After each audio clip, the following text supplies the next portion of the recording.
তো গাইস এখন আমরা দোকান থেকে চলে যাচ্ছি। আর আজকে ওয়েদারটা তোমরা দেখো, মানে সারাদিনই বৃষ্টি হচ্ছে। তো প্রচণ্ড বৃষ্টি, রাস্তায় অনেক জলও জমে গেছে। আর এই বৃষ্টিতে আমাদের একটা জিনিস খুবই খেতে ইচ্ছে করছে, তো অনেকদিন ধরেই খাবো আর বলতে পারো ফার্স্ট টাইম ট্রাইও করব। তো আজকে বাড়িতে গিয়ে রান্না করব। তো রেসিপিটা তোমাদের সাথে অবশ্যই শেয়ার করবো। তো যা যা দরকার হয় সব কিছুই নিয়ে নিয়েছি। আর ধ্রুব বাড়িতে আছে।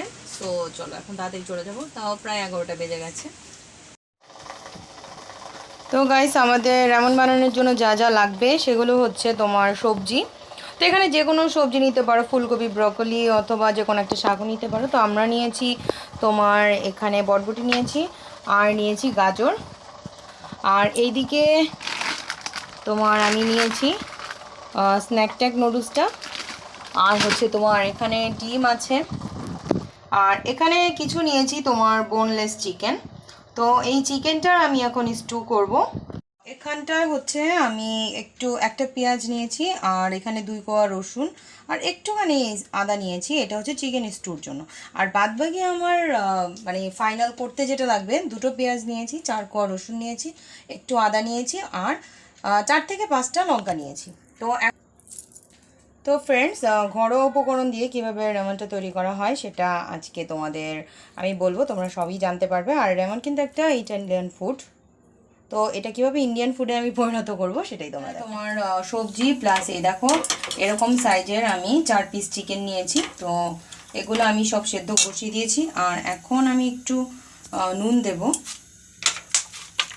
চিকেনটা কিন্তু অবশ্যই বোনলেস নিতে হবে। আর এখানে আমি প্রায় 1 কাপের মতো একটু ভিনেগার দিয়ে দিচ্ছি, যাতে একটু তাড়াতাড়ি সেদ্ধ হয়।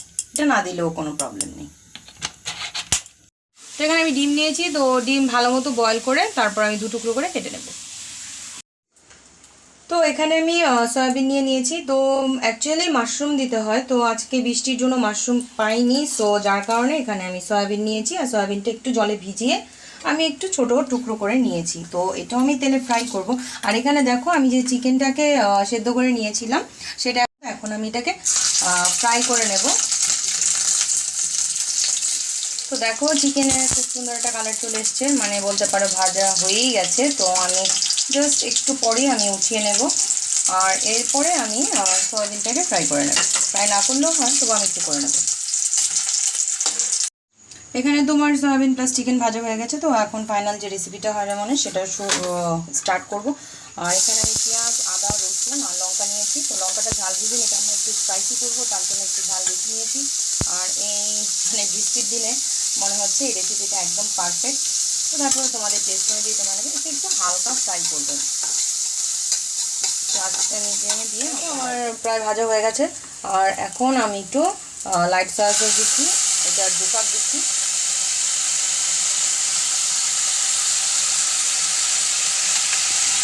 এরপর আমি দিচ্ছি টমেটো সস, তো সেটা স্বাদ অনুযায়ী। আমার এখানে প্রায় 2 চামচ এর মতো দিলাম।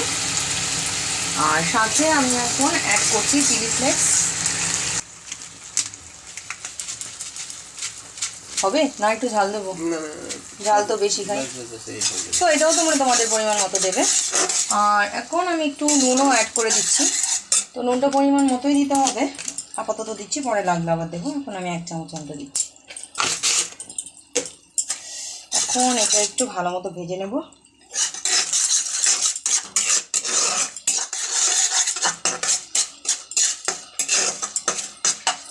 আর অ্যাড করে দিচ্ছি আমার এই চিকেন স্টু।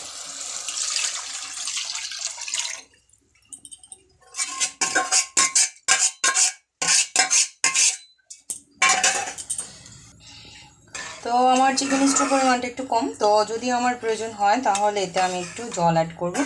আর সাথে তোমার এখানে দিয়ে দিচ্ছি আমি যে ম্যাগিটা নিয়েছি সেটার মশলা। আর এখন আমি ম্যাগিটাও দিয়ে দেবো, যাতে একসাথেই ফুটে যায়। তো এদিকে দেখো, এটা আমি আর ভাঙবো না, ঠিক এভাবেই দিয়ে দেবো।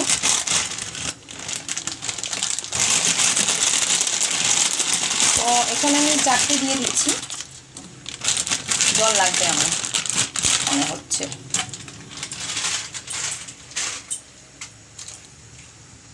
তো যেহেতু এখানেই সেদ্ধ হবে, সো আর একটু জল লাগবে, আমি একটু এক্সট্রা জল দিয়ে দিচ্ছি, ব্যাস হয়ে যাবে। আর একটু সুপি টাইপের হবে। এখন চিকেনটাকে কেটে নেব। তো চিকেনটাকে একটু লম্বা করে কাটতে হবে, এটাতেই হয়ে যাবে। তো এইরকম করে দেব আমরা। বাদাটা বেশি হয়ে গেছে মনে হয়। তো এইভাবে করে সবগুলো পিস করে নেব। তো দেখো হয়ে গেছে। আর এই দেখো, এটা একদম পাতলাও হয়নি, একবারে ঘনও হয়নি। এখন আমি নামিয়ে নেব। দেখো এখানে আমি তোমার ম্যাগি উঠিয়ে দিয়েছি। তো এখন আমি একটু এখানে ক্যারট দিচ্ছি, আর সাইডে একটু পটপটি দিচ্ছি, তারপরে দিচ্ছি তোমার একটু সয়াবিন, তারপরে চিকেন দিচ্ছি, আর এরপর দিয়ে দিচ্ছি এগ।